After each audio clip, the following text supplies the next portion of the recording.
출애굽기 13장 3절입니다. 같이 읽겠습니다. 출애굽기 13장 3절 말씀. 모세가 백성에게 이르되 너희는 애굽 곧 종되었던 집에서 나온 그날을 기념하여 유교병을 먹지 말라. 여호와께서 그 손의 권능으로 너희를 그곳에서 인도해 내셨음이니라. 아멘. 한 번 더요. 시작. 모세가 백성에게 이르되 너희는 애굽 곧 종되었던 집에서 나온 그날을 기념하여 유교병을 먹지 말라. 여호와께서 그 손의 권능으로 너희를 그곳에서 인도해 내셨음이니라. 아멘.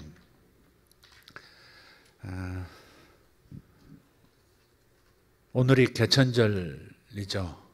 그리고 이틀 전이 국군의 날이었고 아마 다음 주 9일이면 또 한글날이 있다는 것 같습니다. 옛날에는 국군의 날도 좀 휴일로 정했었는데 지금은 제외가 됐고요. 국군의 날 70주년인데 이번에 기념하는 모습이 굉장히 달라졌어요. 낮에 하는 것도 아니고 밤에 했고 또 굉장히 크게 광장을 행진하는 것도 없고 또 그래서 전쟁 기념관에서 소수가 모여서 또 여러 가지 상상하지 못했던 다채로운 방법으로 기념을 하는 것을 봤습니다. 뭐 좋다 하는 분도 있고 이건 아니다 하는 분도 계신 것 같습니다. 오늘 개천절인데 우리 아파트 이제 창문에서 내다보니까 건너편 아파트에 태극기가 개양된 게 딱 한 집 있더라고요. 뭐 다른 쪽 보면 다른 쪽도 있었을 거라고 생각을 하는데 가만히 생각해 보는 거예요. 기념일로 국가가 기념하는 기념일인데 이건 굉장히 중요한 날이기 때문에 중요한 내용을 품고 있기 때문에 그래서 기념일로 정하고 그래서 휴일로까지 명명하고 전부 그 날을 기념하는 겁니다. 그런데 개천절을 가만히 보니까 국군의 날 얘기하면 논쟁이 되니까 개천절을 보면 태극기는 하나 있어요. 나라를 연 날 아닙니까? 나라를 연 날, 하늘이 열린 날. 그런데 왜 이렇게 이 개천절에 대한 개념이 나 자신도 그렇고요. 주변 사람들을 보면 이 개천절이 이렇게 뭐랄까요? 뜻깊은 날처럼 어떤 내용이 그냥 쉬는 하루 동안에 그냥 절절히 이렇게 가슴에 닿는 내용들이 왜 없을까 하는 거예요. 단군께서 나라를 열어줬다. 그 위에 여러 가지 이야기들이 있죠. 그런데 이 이야기가 역사적 사실과 기록을 기반으로 해서 만들어진 날이 아니라는 거죠. 이게 개천절이. 국군의 날은 스토리가 분명히 있어요. 그죠? 스토리가 있습니다. 우리나라가 6.25 전쟁 통해서 처음으로 38선을 넘어서 북진하는 바로 그날이 이제 10월 1일이지 않습니까? 저 압록강까지, 압록강이 아니라 저 어디예요? 낙동강까지 밀려갔다가 다시 북진하기 시작해서 38선을 넘어가던 그날이 이제 국군의 날이죠. 스토리가 분명해요. 그래서 어떤 내용을 가지고 어떻게 기념해야 된다가 너무 선명하거든요. 개천절은 역사적인 사실에 기반한 게 아닌 좀 뒤섞인 약간 미신적인 게 같이 섞여버린 그래서 우리에게 그렇게 뭐랄까요? 아주 가슴 깊이 이렇게 새겨지지 않았고 그렇지 또 그 이야기가 전생이 되질 않는 것 같다 하는 생각을 좀 오늘 오후에 좀 해봤습니다. 오늘 이 본문을 통해서 나누기 원하는 것은 제목을 이렇게 잡았습니다. 기억 전달자, 기억의 전달자. 개인의 기억이 있고요. 또 교회는 교회의 기억이 있습니다. 회사는 회사의 기억이 있습니다. 그래서 기념일들이 있죠.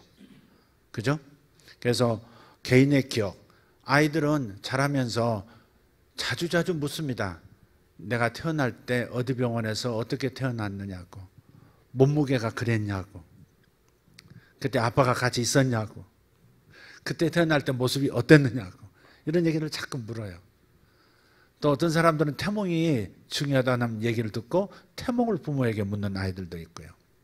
개인의 기억 굉장히 중요하죠. 부모는 자식들에게 그 아이의 첫 출발이 무엇이었는지, 아니 그 아이가 내 자녀가 태어나기 전에 두 사람이 어떻게 만났는지 이야기, 이런 이야기들을 저들에게 해주는 것이 굉장히 중요하다는 사실입니다.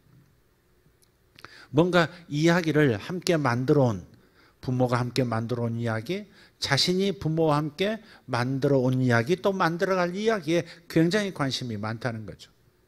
그 개인의 기록들, 개인의 기억들이 매우 중요해서 우리는 끊임없이 자녀들에게 틈만 나면 우리의 삶이 어땠었다고 얘기해 주는 겁니다. 교회도 사실 마찬가지라고 생각해요. 교회도 교회 공동체에 기억이 있습니다. 물론 현재 최근에 들어오시고 또 몇 년 전에 들어오셨다 할지라도 이 교회가 출발한 이야기는 아마 그런 분들은 잘 모르시겠지만 다수는 제가 자주 전했기 때문에 알고 계실 거예요. 간증처럼 제가 말씀을 드렸거든요. 처음 분당에 이제 저희들이 예수세계교회를 개척할 때, 그때 막 분당에 개척했을 때는 이름이 양무리 교회였습니다. 그래서 여러분 F12라고 하는 표현, 그 F가 뭐냐, 플락스입니다. FLOCKS, 양떼 혹은 목장, 그런 뜻입니다. 그래서 우리는 셀 그룹도 플락스, 목장이라고 이렇게 표현을 하는 겁니다. 그때 양무리 교회가 개척될 때 사실은 그 개척되게 된 이야기가 있습니다. 제가 양조동에서 지하에 개척을 시작했고요. 혼자서 이제 결혼하지 않은 상태에서 개척을 시작했습니다. 몇 명 모이지는 않았죠. 그런데 그 교회가 출발하면서 동시에 제가 저희 노회에서, 교단 노회에서 설립 예배를 드려주기 위해서 노회 목사님들이 다 오셨어요. 목사님들이 오셔가지고 보니까 담임 교역자가 아직 결혼을 안 한 거예요. 사회 보시던 목사님께서 중매를 서셨어요. 굉장히 적극적인 분이셨는데, 끝나고 나서 저한테 이제 노예 설립 예배 끝나고 나서 캔조로 전화를 하시더라고요. 내가 사람을 좀 소개하고 싶다는 거예요. 자신이 섬기는 교회의 청년 회장인데 아주 좋다고, 아주 좋다는 거예요. 뭐라고 했는지 기억은 잘 안 나지만 하여간 내가 가장 아끼는 사람이라고 그러면서 소개를 했어요. 그래서 그 교회 가서 만나게 됐죠. 어쨌든 첫 번째는 서로 마음에 안 들어가지고 예스를 안 하고 흩어졌다가 다시 이상하게 또 대면하게 됐고, 그래서 이제 결혼하게 됐어요. 결혼하고 얼마 되지 않아서 그 목사님이 제 아내를 굉장히 아끼기도 했지만 저를 또 나쁘게 보지는 않은 것 같아요. 이제 개척하면서 고생하는 것보다도 좀 다른 길을 열어주고 싶었는지, 자신의 필요에 의해서 나를 부르는 건지 모르지만 거기 그렇게 해서 고생하지 말고 본인 교회에 와서 당신이 이 교회를 맡으라는 거예요. 그때 당시 한 500명 모이던 교회입니다. 지금 저는 몇 명 모시고 성도를 모시고 개척한 사람인데 당신이 이 교회를 맡으라는 거예요. 그리고 자신은 분당에 가서 새로 개척하겠다는 거예요. 분당에서 목회를, 그러니까 여기 있는 성도들 중에 일부분이 분당으로 들어간 분들이 또 있고 또 근처에 있는 분들이 있으니까 그분들과 함께 분당에서 시작하겠다는 거예요. 굉장히 좋은, 인간적으로 생각하면 굉장히 좋은 제안이었습니다. 그러나 저는 목회 경험도 사실 그렇게 깊지 않고 부교육자를 그렇게 오래 해본 경험도 없는데, 어쨌든 그냥 부목사라 와 있어라 그런 말도 아니고 이 교회를 맡으라는 거죠. 물론 지휘는 본인이 하실 거고, 담임 목사, 그러나 이쪽은 이게 부목사인지 담임 목사인지 잘 모르겠어요. 하여간 이 교회를 맡으라, 담임 목사를 하라 그랬어요. 그런데 가만히 생각해 보는데 마음이 그렇게 그다지 끌리지는 않는 거예요. 한편에는 좋으면서도 감사하면서도 끌리지는 않는 거예요. 또 이제 막 시작한 몇 분 안 되지만 시작한 분들이 계시는데 그러던 차에 우연히 분당을 가보고 싶었어요. 제가 분당을 왔는데 분당에 왔는데 가슴이 뛰는 거예요. 여러분 그런 경험 있지 않으세요? 어떤 사람을 만났는데 가슴이 뛰는 경우도 있잖아요. 저거 내 사람이야 뭐 이런 거 있잖아요. 그러듯이 자기가 있어야 할 어떤 뭔가 자기가 있어야 할 영역에 들어서면 뭔가 적과 꿀이 흐르는 땅처럼 느껴지는, 우리식대로 표현하면 그런 어떤 감동을 느낀 거예요. 제가 아무 대책도 없어요.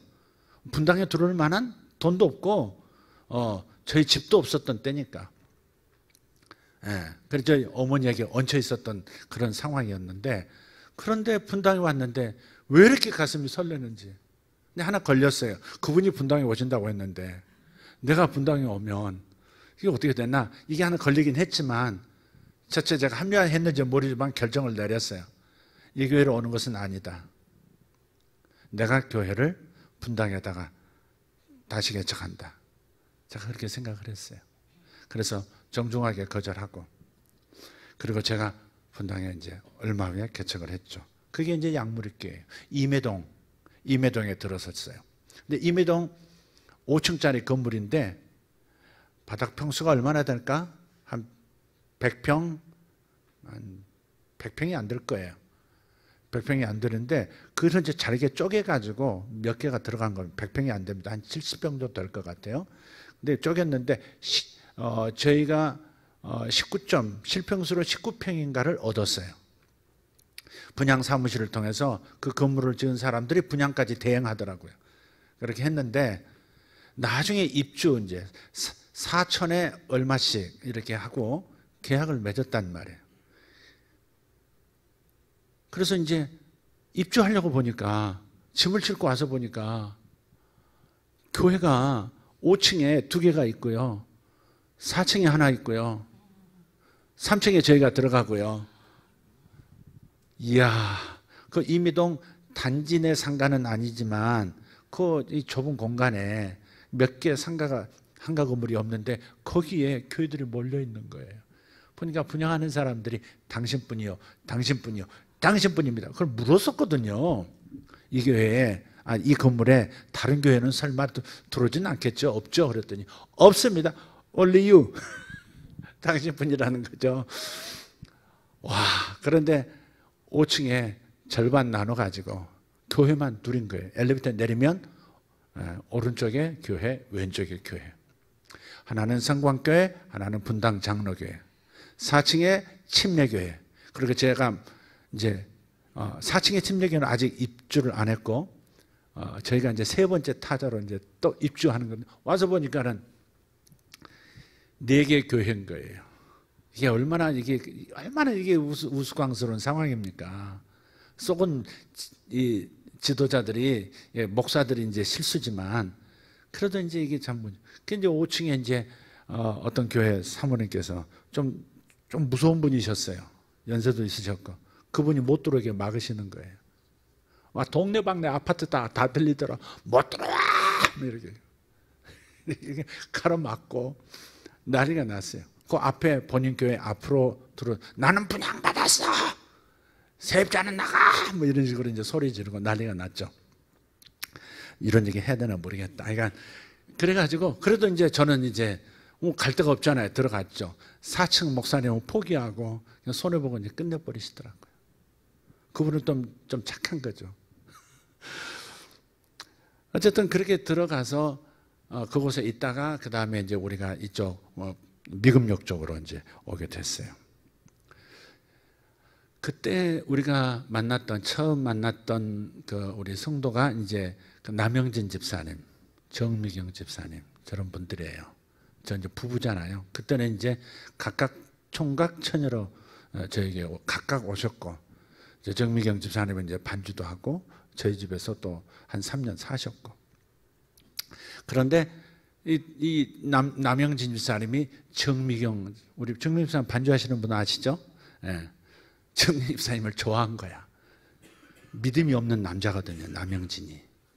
믿음 없는 남자고 휠체어를 밀어드리기 위해서 그냥 자신도 어쩔 수 없이 교회에 왔던 분인데 마음에 탁 들어오는 감동을 주는 여인이 피아노 앞에 앉아 있으니까 교회를 안 떠나더라고요. 수련회 갈 남자가 아니거든요. 수련회를 따라오더라고요. 저는 그때까지 눈치를 못 챘어요. 근데 제 아내는 알더라고.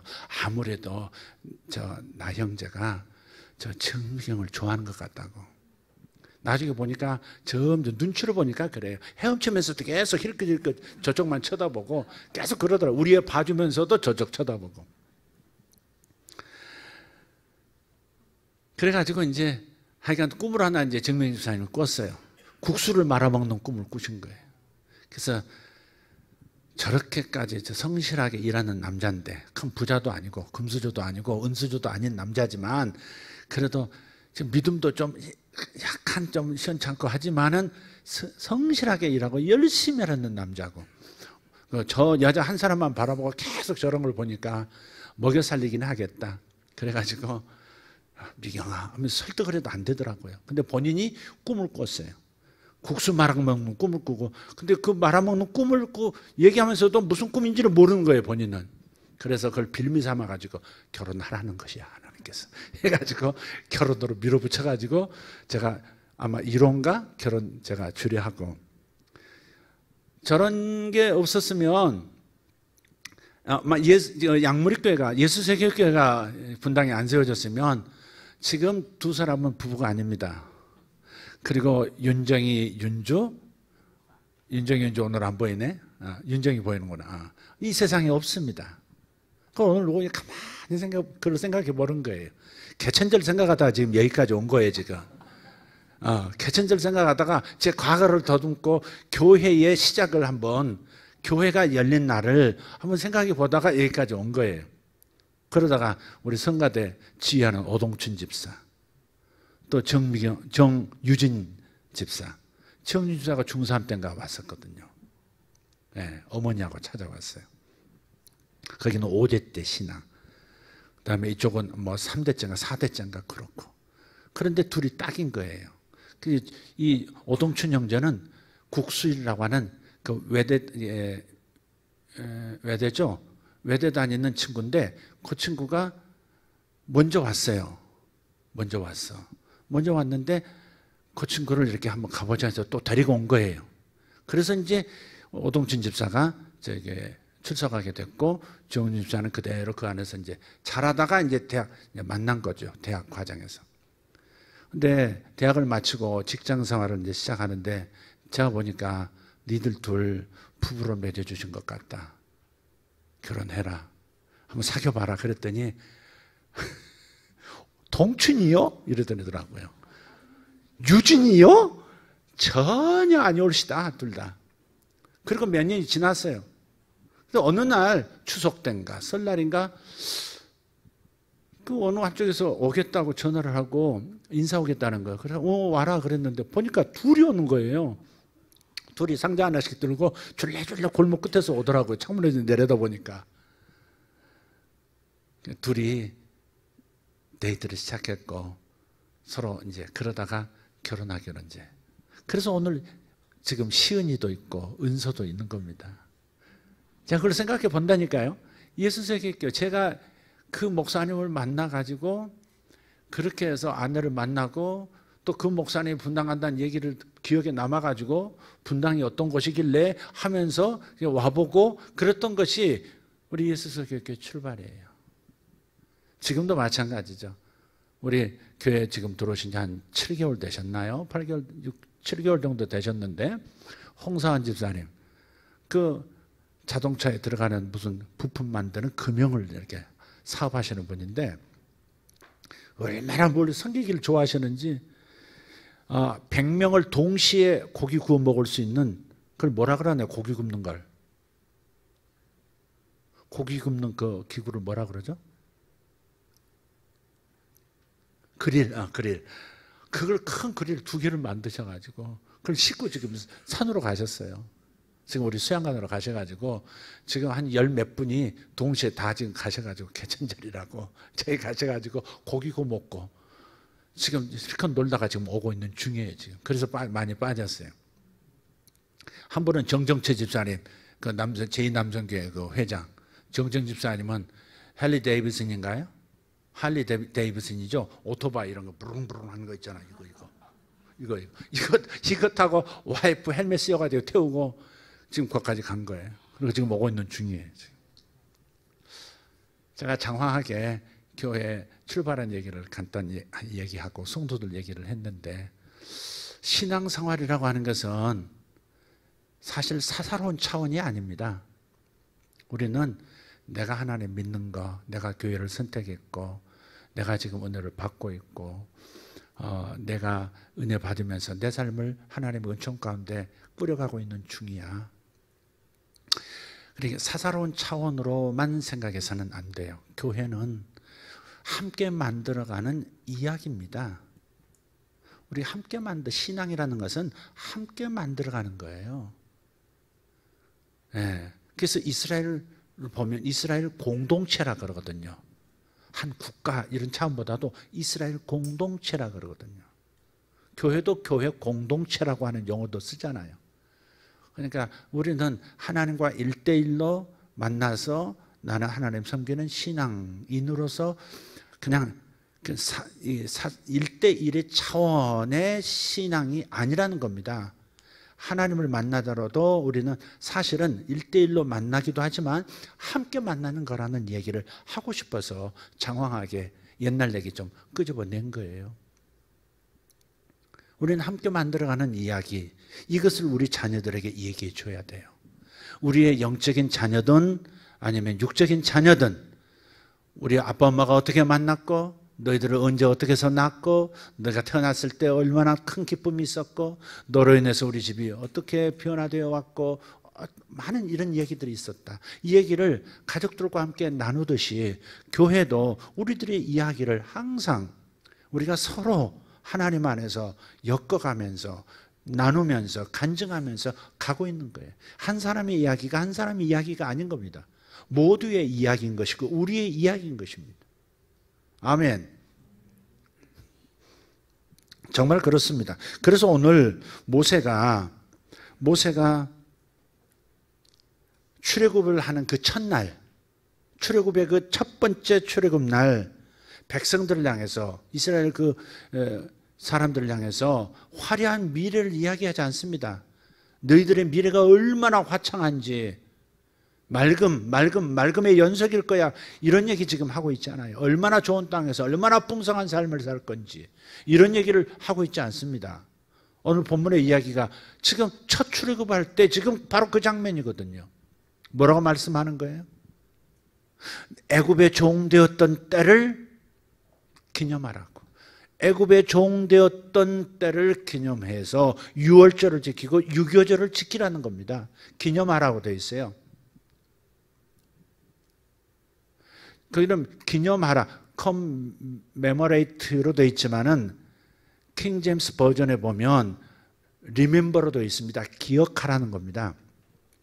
기념하라 그렇게 한글로 번역됐지만 지금 본래 그 원문에 가깝게 번역하는 킹 제임스에는 그렇게 되어 있어요. remember, 기억하라는 거죠. 사실 기념한다는 것도 기억하기 위한 거잖아요. 국군의 날 뭐예요? 기념일은 그 날을 기억하는 것이죠. 나라를 지켜내야 한다고 하는, 절대 나라는 뺏겨서는 안 된다고 하는, 다른 나라들이 우리나라를 우습게 보고 영토를 침범하거나 우리 국민을 함부로 대하지 못하도록 강한 나라로 만들어야 한다고 하는 것을 우리가 서로 간에 옛날을 추억하면서 기억하면서 기념하는 겁니다. 개천들도 하늘이 열어준 나라라는 것이죠. 조금 약간 미신적인 게 끼어서 조금 이게 좀 문제가 있지만 그럼에도 불구하고 바로 그런 것들을 기억하면서 되도록 이 집단 기억을 계속 자손들에게 이어가도록 만들어주는 겁니다. 직접 체험 안 했어도. 그래서 너희 자녀들에게 유월절을 지키고 무교절을 지키면서 반드시 애굽에 노예되었던 때를 말해주라는 겁니다. 네. 얼마나 풍성했던 삶을 얘기하라고 하는 것이 아니라 애굽의 노예가 되었던 때 비참한, 사실 우리 한국 사람들 보면 한번 물어보면요, 조선시대 때 양반 아닌 사람들 없고요, 이씨 김씨 아니어도 양반 아닌 사람 없고요, 다 전부 무슨 하여간 한 10대 20대까지 올라가가지고 기어이 이 벼슬한 분들 이름을 쭉 타서 무슨 공파 뭐 무슨 계열 전부 얘기하잖아요. 전부 대단한 집이에요. 우리 한국 사람들 전부 대단한 가문들입니다. 그런데 그 대단한 것을 심지어 양반도 돈으로 사가지고 껴넣기도 하고, 그래서 자손들에게 우리 양반 가문이야 이렇게까지 하지만, 그렇게까지 자식들에게 조상들에 대해서 높이는 이야기들을 만들어내서 전승시키고 있지만, 이스라엘 사람 모세는 그렇게 얘기하지 않는 거예요. 좋았던 것을 얘기하지 않는 거예요. 아주 얘기하기 수치스러운, 나 어느 집 대감댁의 종놈이었다고 이런 얘기하듯이, 우리 아버지 할아버지가 이런 노예 생활했다고 하는 얘기가 수치스러워서 얘기 안 하는 게 당연한 건데, 모세는 그걸 말하지 않아요. 노예되었던 때 노예 신분으로 살았던 것을 얘기해 주라는 거예요. 왜 그렇죠? 자유라는 것이 그만큼 소중하다는 것을, 자유라는 것이 그토록 지켜낼 가치가 있다고 하는 것을 자손들에게 반드시 각인시키는 겁니다. 옛날 이야기를 끌어들여서 절대 나라를 잃어서는 안 되고, 절대 민족의 정체성도 잃어서는 안 되고, 혼탁해져서는 안 된다고 하는 것을. 그리고 그 애굽의 종되었던 계절 속에서 하나님의 크신 사랑과 은총이 나타나서 우리 백성을 그 노예 신분이었던 비천한 신분의 우리 민족을 끌어내서 한 국가를 세우시고 제사장 나라로 세우시고 선민 중에 선민을 만드셨다, 이야기를 하라는 거죠. 우리는 과거의 수치스러운 것은 잊어버리기를 좋아하고, 또 그것을 자식들한테 얘기하는 거, 후손들이 알려지는 거, 그런 것을 굉장히 괴로워하지만, 그러나 성경적인 태도는 그건 아닌 것 같아요. 기억하는 자는 다시 그 일을 겪지 않는다고 그러잖아요. 유대인들은 항상 그래서 기억하게 하는 민족이고, 기억하게 하는 기억 전달자로서 부모가 서야 한다고 강조하고 있는 거예요. 항상 출애굽 얘기로 돌아가는 겁니다. 예수님의 그 십자가 사건도 죄된, 그래서 마귀의 자식이 될 수밖에 없고 마귀의 흑암의 나라의 시민이었던 우리들을 예수께서 친히 모세처럼 출애굽하듯이 끄집어내셔서 빛의 나라로 이동시킨, 빛의 나라 백성이 되게 하시고 하나님의 신민, 하나님의 선민이 되도록 만들어주신 이야기, 그게 우리들의 이야기잖아요. 예수님도 출애굽 모델 가지고 계속해서 자신의 구속사역을 설명하시고 보여주시고 그렇게 사셨거든요. 출애굽이 원형입니다. 그래서 지금도 유대인들은 6월절, 1년 중 한 번이죠. 6월절이 되면 자식들을 다 모아요. 촛불을 켜고 예식의 순서가 있습니다. 첫 번째 포도주를 따른 다음에 그 잔은 어머니를 위한 잔, 어머니가 어떻게 이 가정의 사랑과 헌신을 통해서 우리 가정에 여기까지 왔는지 어머니의 헌신을 기억하도록 하는 얘기부터 많아요. 그 의식 절차가 있어요. 그런데 그날은 4가지 질문을 의도적으로 하게 합니다. 자녀들이. 이날은 다른 날들과 다른 점이 무엇입니까? 이날은 다른 날들과 다르게 보내야 하는 까닭이 무엇입니까? 이렇게 그 4가지 질문 중에 하나가 그거예요.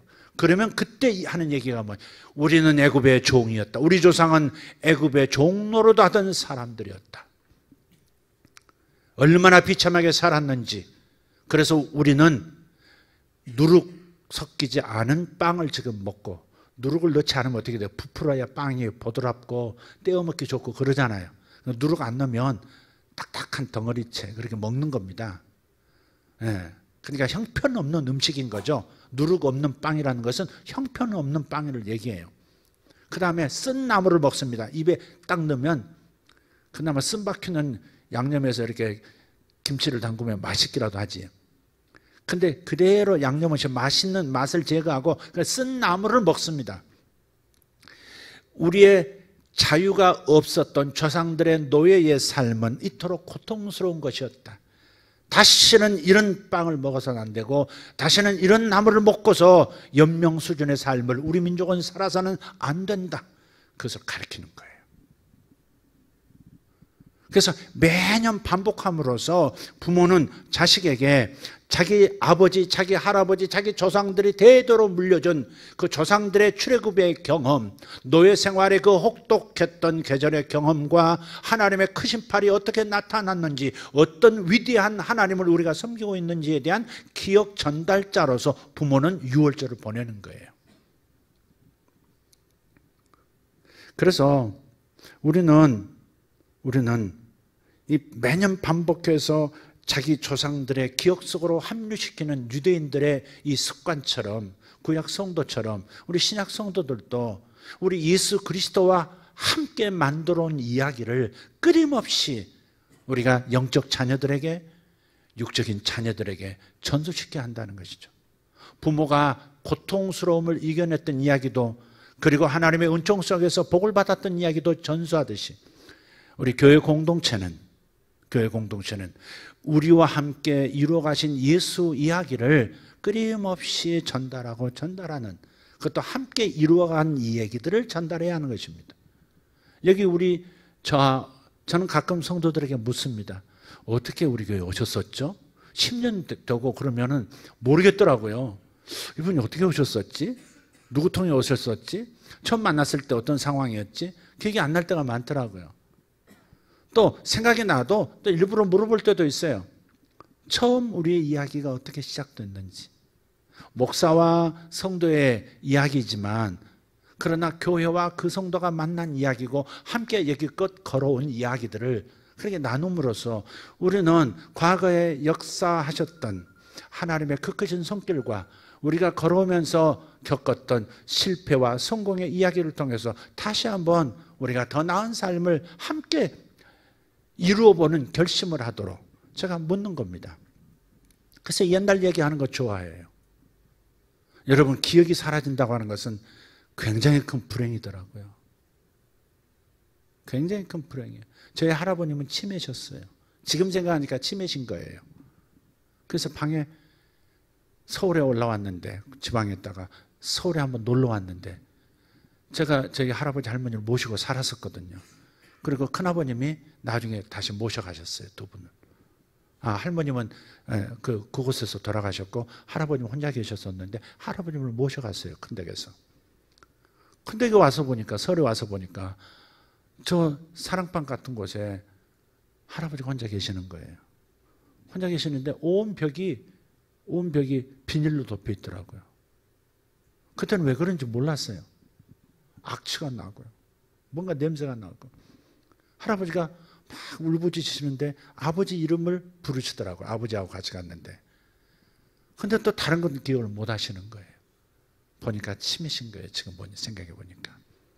기억이 사라지는 거.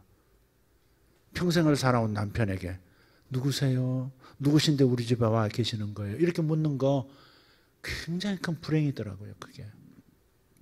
그래서 이것은 개인이 감당할 수 있는 일도 아니고, 그래서 그런 면에서는 국가가 치매를 다루는 거 굉장히 중요한, 다루어주지 않으면 가족들이 같이 병들어 버리는 굉장히 힘든 과정 같아요.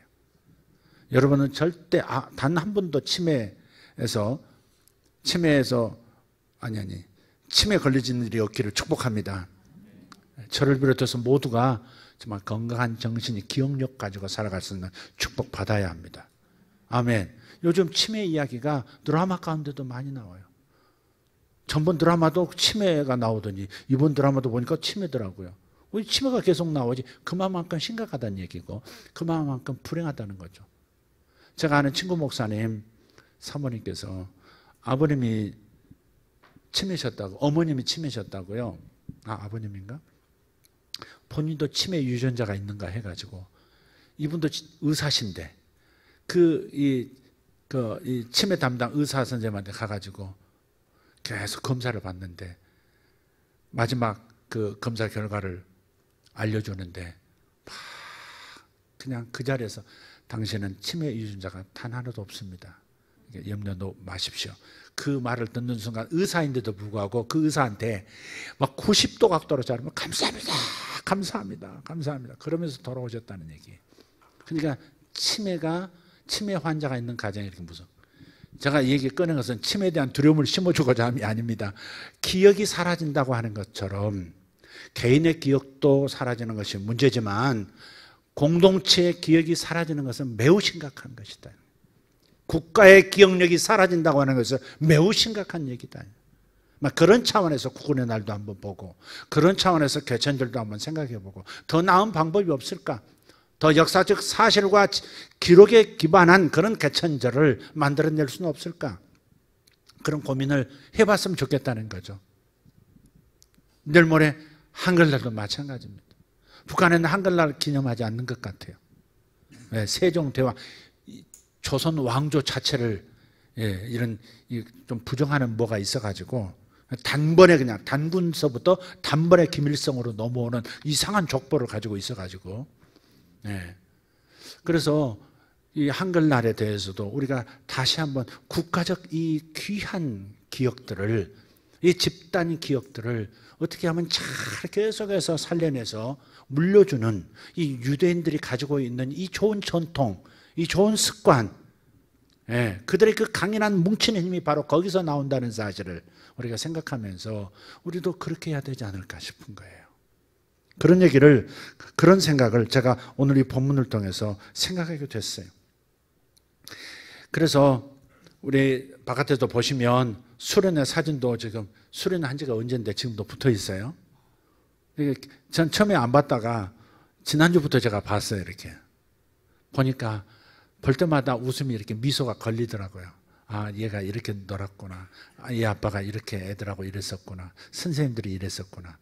근데 애들도 지금 지들끼리 선생님들과 함께 수많은 예수님을 중심으로 해서 예수님의 은총과 섭리와 사랑 속에서 자기 인생이 이렇게 서로 함께 만들어져 가고 있다는 사실을 그렇게 마음속 기억으로 지금 자리 잡게 하고 있는 중인 거예요. 우리는 이런 것들을 만들어줘야 하는 겁니다. 다수보다 소수가 어쩌면 이런 점에 있어서 유리한 것 같아요. 우리 수준의 교회 공동체가 단점도 있고 장점도 있어요. 단점은 큰 일을 해내지는 못한다는 거죠. 저기 무슨 교회인가요? 김상원 목사님, 그게 무슨 교회야? 명성교회. 이디오피아 가면요, 이디오피아에서 가장 큰 어마어마하게 큰 건물을 지어놨어요. 대학이고 대학병원, 의과대학, 의과병원을 거기 지어놨어요. 이디오피아에서 가장 화려한 건물입니다. 그게. 근데 그걸 명성교회에서 한 거예요. 큰 교회는 큰 교회만 해낼 수 있는 게 있어요. 그러니까 우리가 이렇게 단순하게 이렇게 보면 안 돼요. 큰 교회는 뭐가 있으니까 뭐 어쩌고 저쩌고. 그게 겉에서 보고 함부로 폄하하고, 물론 큰 교회일수록 뭐 또 많은 또 어두운 그림자도 있을 수 있겠죠. 그러나 우리들은 큰 교회가 해낼 수 있는 일을 그걸 존중하고 박수 쳐주고, 할렐루야, 하나님께 영광 돌려야 할 줄 믿습니다. 뭐 하나 가지고 끌어내리고 다른 쪽보다도 기독교계 내 안에서 목사들, 왜 작은 교회의 세습은 말하지도 않고 왜 큰 교회의 세습은 그렇게 교회 내부에서부터 그렇게 날리냐 이 말이죠. 세습이라는 용어도 적절치 않다, 뭐 그렇게 얘기하는 분들 많죠. 어쨌든 그 교회는 그 교회 성도들이 원하고 있는데, 그 아들이 오시는 것이 더 낫다고 교인들이 원하고 있는데 바깥에서 못하게. 내가 볼 때 목사님들이 그러는 것은 질투 같아요. 질투. 큰 교회에 대한 질투. 그 큰 교회로부터 혜택을 받은, 그 통합식이 혜택받은 목사님들, 아니 그 외 교단 목사님들도, 교회들도 얼마나 많은 도움을 받았는데 정작 위기에 처하니까 공격수로 변해버리는, 이건 아니라고 생각해요. 큰 교회는 큰 교회만이 할 수 있는 일이 분명히 있습니다. 안 그렇습니까? 여의도 순복음교회가 온 세계를 위해서 해낼 수 있는 일이 있어요. 그 교회만 해낼 수 있는, 그런 규모만 해낼 수 있는 일들이 많은 거예요. 그런 과정에서 돈을 쓰는 데 있어서 누가 이렇게 갖다 놓고 여기 한 데 써주십시오. 한 5억 갖다 놨으면. 근데 갑자기 이쪽에서 저희 교회가 뭐 어떻습니다. 선교사님이 와서 이러면 그러면 이거 갖다 쓰세요. 그런 것들이 정식적으로 이렇게 기록되고 뭐 법에 의해서 통과가 안 됐다고 해서 지금 그걸 이제 들춰내자는 거 아닙니까? 그죠? 그런 거 들춰내서 결국은 횡령죄로 그냥 감옥에 넣어야 시원하고 교회를 해체시켜야 시원한 것이 안티들인데 그 안티들의 그 의도를 많이 알면서 교회 내부에서 자정하는 것은 지금부터 해 나가야 되겠죠. 그러나 굳이 우리들이 공격수가 돼서 되겠느냐고요. 사실 그분이 만약에 그분이 감옥에 가시게 횡령으로 해서 감옥에 가시게 된다면 본인이 취득한 게 아닌데도 횡령이 된다니까요. 그게 정규 목사님도 그래서 간 거고 그런 거예요. 그러니까 그분은 재판 받으셨지 가신 게 아니죠. 그런 다음에 한국교회가 입을 타격은 지금 이대로 이 상황을 잘 우리가 보호해서 서로 단결해서 이렇게 하고 넘어가서 그 다음에 내부에서 자정하는 것이 훨씬 낫지. 적나라하게 대형 교회가 완전히 그렇게 다 까발려지고 해서 법적인 절차가 들어오고 뭐 그렇게 되는 것이 한국교회가 그 다음에 입을 타격은 훨씬 더 클 겁니다. 그러니까 우리는 PR을 잘 구분하고 해야 되지 않겠는가 이런 생각을 해요. 그러면 작은 교회들은 어떤 역할을 할까? 작은 교회들은 작은 교회들의 이야기가 있고 능력이 있습니다.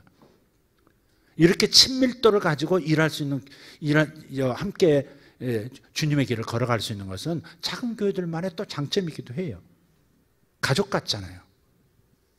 서로가 서로를 다 알고 서로가 서로 아는 것이 불편한 분들도 있지만 그래서 큰 교회를 서로 아는 분들도 있지만 그러나 가족은 좋든 나쁘든 이렇게 서로를 알면서 그러면서 서로 부대끼면서 그러면서 서로 부둥켜 안고 그러면서 서로 부추기면서 가는 것이죠. 그런 장점이 우리에게 있어요. 우리 교회의 특징이 뭘까? 우리 교회는 처음 출발이 그렇습니다. 제 자신이 예수님을 정말 3대째였지만 믿어지지 않아서 교회를 떠났다가 돌아오면서 하나님의 음성을 들었습니다. 제 이름을 부르시면서 돌아오라고 하시는 하나님의 음성을 들으면서 제가 하나님의 음성 듣기라는 것이 매우 중요하다는 사실을 깨달았고 그것이 한국교회에 좀 부족하다는 사실도 제가 나중에 알게 됐습니다. 그래서 이것을 어떻게 하면 하나님의 음성 듣고 하나님의 음성을 따라 살아가는 것일까? 구름기둥, 불기둥을 이스라엘 백성들은 친히 보면서 인도받았는데 우리들은 하나님께서 어떻게 인도해 가시는가? 이 신약시대에서 성령은 우리를 어떻게 내 삶을 인도하시고 하나님 나라 백성들의 삶을 공동체적으로 이끌어 가시는가를 하나님 음성 듣기가 그 가운데서 매우 중요하다는 것을 깨달은 그래서 제가 목회해 왔던 내용들도 그렇고 한국교회에 제가 나름대로 헌신해 왔던 바로 그 부분이 바로 하나님 음성 듣기인 것이죠. 하나님 음성을 어떻게 또 전달할 것인가 하는 문제였어요. 그래서 이런 것들이 우리 교회 DNA예요. 이런 이야기, 우리들이 함께 만들어가는 이 이야기가 계속해서 전수되어야 한다는 겁니다. 좋은 얘기도 있고 우리가 힘들었던 얘기도 분명히 있어요. 그러나 보통은 힘든 얘기는 잘 안 해요. 좋은 얘기를 하지. 왜냐하면 세상은 경쟁과 출세가 판을 치는 구조이기 때문에 경쟁도 있고 그중에서 살아남을 뿐만 아니라 출세를 해야 된다는 그 출세 이야기가 있어야만 되죠. 그 출세자들 중에 내가 포함되어야 된다는 그것이 굉장히 짙게 깔려 있죠. 그래서 우리 교회에서도 가끔 보면 가끔이 아니죠. 좋은 얘기만 하려고 하는 거죠. 나쁜 얘기는 우리가 힘들었던 얘기, 실패했던 얘기 이런 얘기는 좀 듣고 싶은 거예요. 왜? 으쌰으쌰 해야 되니까. 물론 그것도 필요하다고 생각하지만 우리의 기억 속에 있는 어두웠던 부분, 밝았던 부분 함께 중요합니다. 하나님은 낭비하시지 않는 하나님이기 때문에 여러분이 어떤 고생을 했든지 어떤 고초를 겪었는지 지금도 어떤 어려움 속에서 가고 있는지 그거에 대해서 우리는 지금 힘들어서 빨리 벗어나고 싶지만 그러나 하나님 입장에서는 바로 그 이야기가 누군가에게 전해줘야 할 누군가에게 줄 왁진일 수도 있거든요. 내가 이런 삶을 겪었는데 내가 이렇게 극복했다라고 하는 자기의 이야기가 있고 자기 속에 어떤 갖추어진 내성이 있는 겁니다. 바로 그것을 우리의 영적 자손들에게 물려줘야 되고 간증하고 또 그들이 어려움을 겪을 때 같이 울어주고 같이 기뻐해 줄 수 있는 그런 이야기가 있어야 되거든요. 그래서 주님께서 여러분이 겪는 수많은 이야기들, 그래서 결국 합력하여 선을 이룬다고 말씀하시는 겁니다. 할렐루야. 서신서를 보십시오. 교회 공동체의 이야기입니다. 혼자만의 이야기가 아니에요. 고린도 교회가 어떻게 타락했고 어떻게 다시 회복했고 에베소 교회가 어떻게 출발했고 어떻게 첫사랑을 이뤘었고 이런 수많은 이야기들을 서신서에 그대로 담지 않았습니까? 누가 배신했던 이야기, 박해받았던 이야기, 성령이 임하셨던 이야기, 도시 전체를 삼켰던 성령의 볼이 삼켰던 이야기, 그런 이야기들이 있어요. 그 서신서는 전부 그러한 이야기들입니다. 우리는 우리 교회에 하나님과 함께 우리 예수님과 함께 엮어가는 이야기가 있습니다. 그 이야기들을 될 수 있는 한 다른 사람하고 나누시란 말이에요. 옛날 기억도 좋아요. 나쁜 얘기보다 좋은 얘기가 더 좋겠죠. 그러나 실패했던 얘기도 조용히 나눠도 괜찮다 이 말이죠. 그때는 이렇게 개고생했어 이런 얘기도 괜찮다 이 말. 그러나 나중에 보니까 개고생이 아니었더라고. 하나님께서 이런 능력을 이런 복을 우리에게 주시려고 그랬었던 거야. 뭐 이런 이야기죠. 수많은 이야기들이 있습니다. 그래서 여러분이 목장에서 수시로 나누고 청년에서도 나누시고 얘기하는 과정 가운데 서로 간에 맞지 않는 얘기도 있고 불편한 얘기도 있을 수 있어요. 마음의 상처가 되는 순간도 있어요. 그래도 넘어가셔야 해요. 그것도 합력해서 선을 이룰 겁니다. 아멘입니까? 사람을 보면 저 사람이 어떻게 될까? 옛날 나를 생각하면 진짜 제가 오늘 그런 생각도 해봤어요. 제가 중학교 1학년 때 서울로 올라왔어요. 중학교 1학년 때가 아니고 중학교 때 올라왔어요. 올라와서 중학교 1학년 때 지방에서 제가 그림을 공부했거든요. 미술부였어요. 근데 미술부인데 미술부장이 고아 출신이에요. 그때 고아들이 많았잖아요. 고아인데 사람을 잘 때리는 거예요. 맨날 때려요. 미술부장이. 그러니까 그림을 다 완성 못하면 엎드려. 그래서 2절대로 때리고. 그 다음에 그림이 자기 보기에 시원치 않으면 엎드려. 또 때리고. 맨날 이게 줄자국이 있는 거예요. 이게. 그것도 그림 그리는 도구 2절, 세우는 거 2절대로 때리는 거예요. 이렇게. 야, 그 맨날 매일 맞았어요. 매일. 그것을 또 학습하고 집에서 제가 또 풀었잖아요. 동생들한테. 기름 부음을 받아가지고 그냥 동생들을 구타하고. 그 이제 중학교 2학년 때인가 이제 아버지가 안 되겠다. 아버지가 일어나셔가지고 찾아가가지고 탈퇴를 시켰죠. 왜냐면 계속해서 겁주고 뭐 너 미술부에서 탈퇴하면 너 알아. 뭐 이런 거 있었단 말이에요. 아버지가 나서서 학교에 얘기하고 해서 미술부를 나왔어요. 그리고 서울로 올라왔어요. 이제 그림 그리지 않은 지가 지금 몇 년 됐는데 한 2년 됐는데 서울에서 이렇게 보니까 미술부가 있는 거예요. 그래서 이렇게 미술부를 근처에 어슬렁거리다가 그 고3 형이 부르더라고요. 이리 와봐. 너 그림 그릴 줄 알아? 예, 좀 해봤습니다. 한번 해봐. 해가지고 아그리빠를 그렸어요. 아그리빠 황제 있죠. 아그리빠를 쫙 이제 그렸어요. 그랬더니 좀 할 줄 아네? 그러더니 너 오늘부터 미술부 하면 어때? 그래 미술부를 했어요. 다시. 그래가지고 제가 공부를 안 했거든요. 아주 심하게 안 했어요. 제가. 심하게 하는 정도가 아니라 그냥 그랬어요. 그랬는데 고등학교 시험 보고 올라가야 되는데 고등학교 들어갈 자신이 사실 없었거든요. 그런데 그림으로요. 미술부로서 그림으로 제가 한성중학교에서 한성고등학교로 들어갔어요. 한성고등학교에서 제가 예수 믿은 거예요. 바로 그때. 전도하려고 애쓰는 친구도 만났고 그러니까 이런 이야기들 제 개인의 이야기도 있지만 우리 교회의 이야기, 여러분의 이야기들, 교회 성도들과 함께 나눌 이야기들 반드시 여러분 나누시고 특히 좋은 이야기들은 많이 나오시고 자기 자랑을 하라는 게 아니라 하나님이 나를 통해서 이루신 이야기, 하나님께서 우리와 함께 이루어 가시는 이야기를 좋게 보자 이 말이죠. 아멘? 실패도 있어요. 인간관계에서 실패 있어요. 다시는 나 이 말 꺼내고 싶지 않아. 저 밥맛이야 저 사람. 그런 성격이 사람도 있을 수 있어요. 그래도 그 이야기조차 우리에게는 공동체적으로 보면 그것도 넘어야 할 산이고 넘기만 하면 굉장히 아름다운 능력의 이야기가 될 겁니다.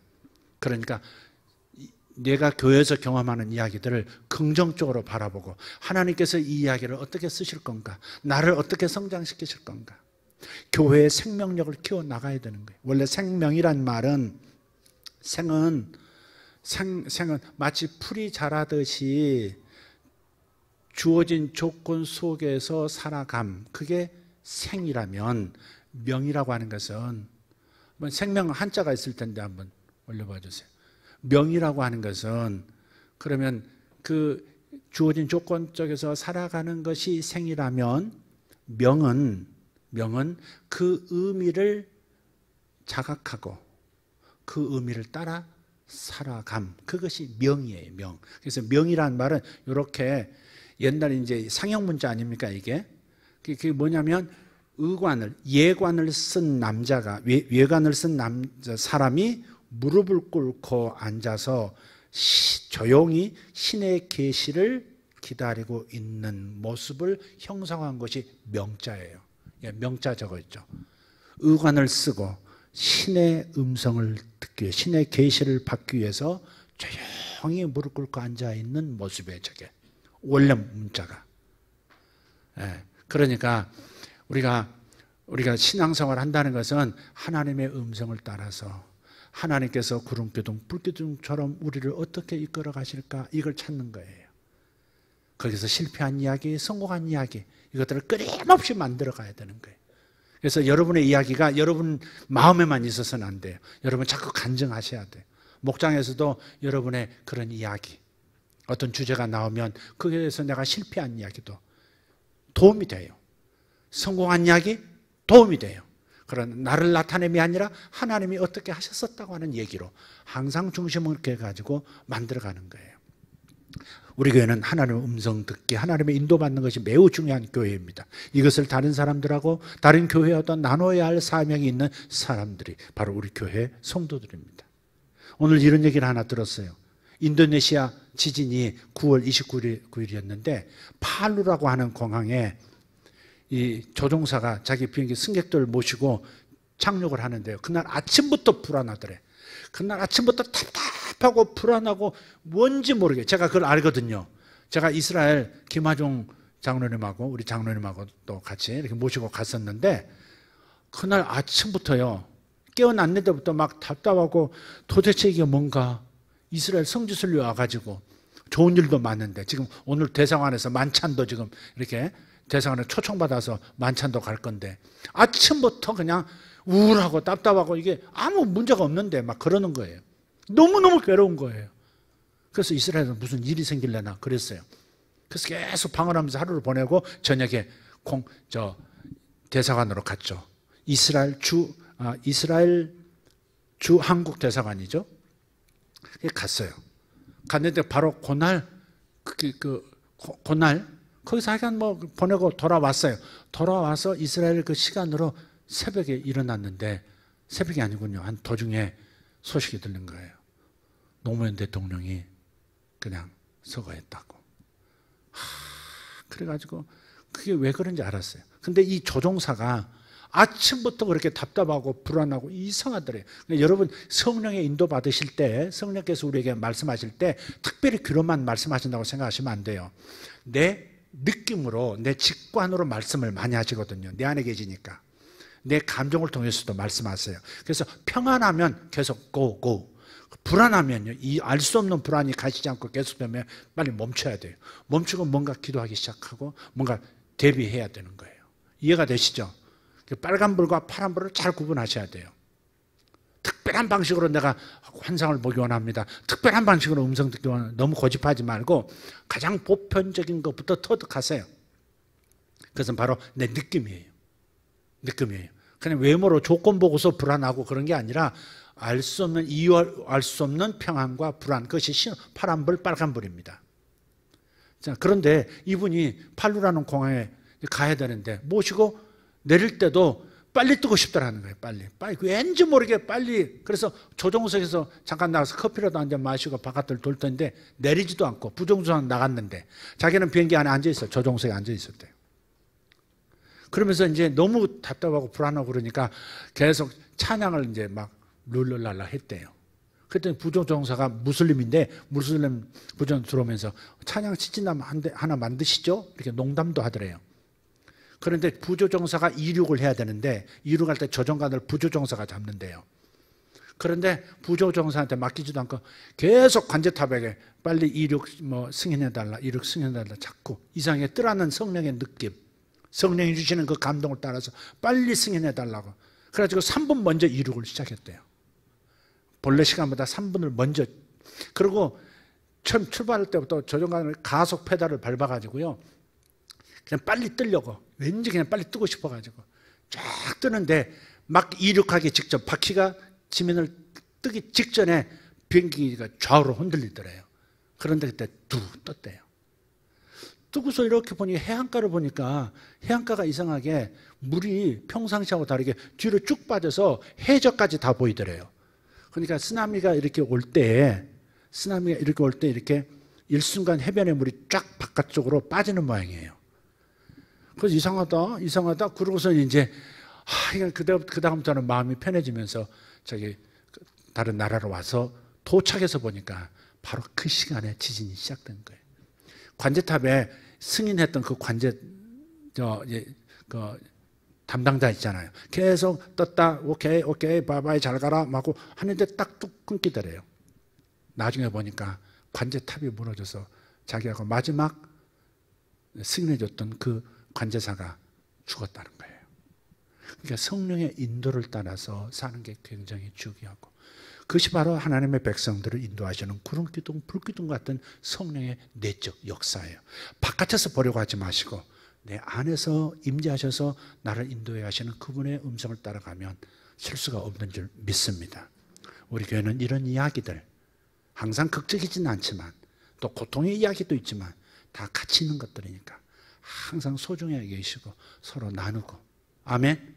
그렇게 하셔서 주님의 역사를 계속 우리 자손들에게, 우리 후손들에게 이어가도록 만드는 공동체가 되기를 바랍니다. 할렐루야. 기도하겠습니다. 하나님께서 모세에게 나타나실 때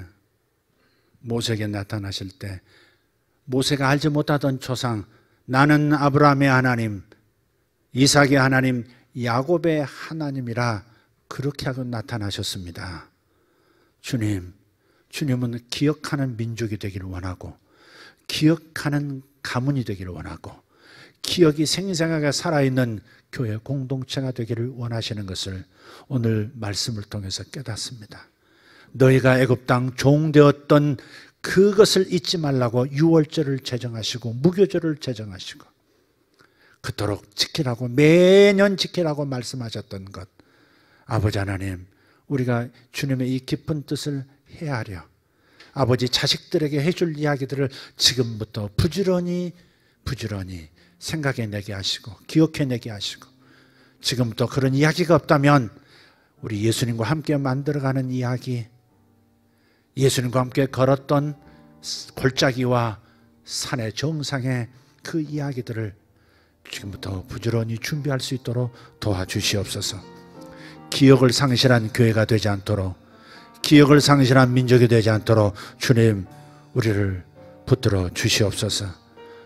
내 삶에 출애굽이 있었던, 예수 믿고 구원받고 그 다음 이어져 왔던 예수님과의 이야기, 이 기억이 사라진 첫사랑을 잃어버린 영혼들 되지 않도록 우리에게 은혜를 더욱 베풀어 주시옵소서. 감사합니다. 주님 앞에 하나님, 우리 한 목소리로 기도하겠습니다. 앉아서 일어서서 기도하십시다. 주님, 제 기억력을 새롭게 하여 주십시오. 주님이 내게 베풀어 주신 은혜가 기억나게 하여 주십시오. 주님과 함께 걸어왔던 이야기가 생생하도록 역사하여 주시옵소서. 주님 감사합니다.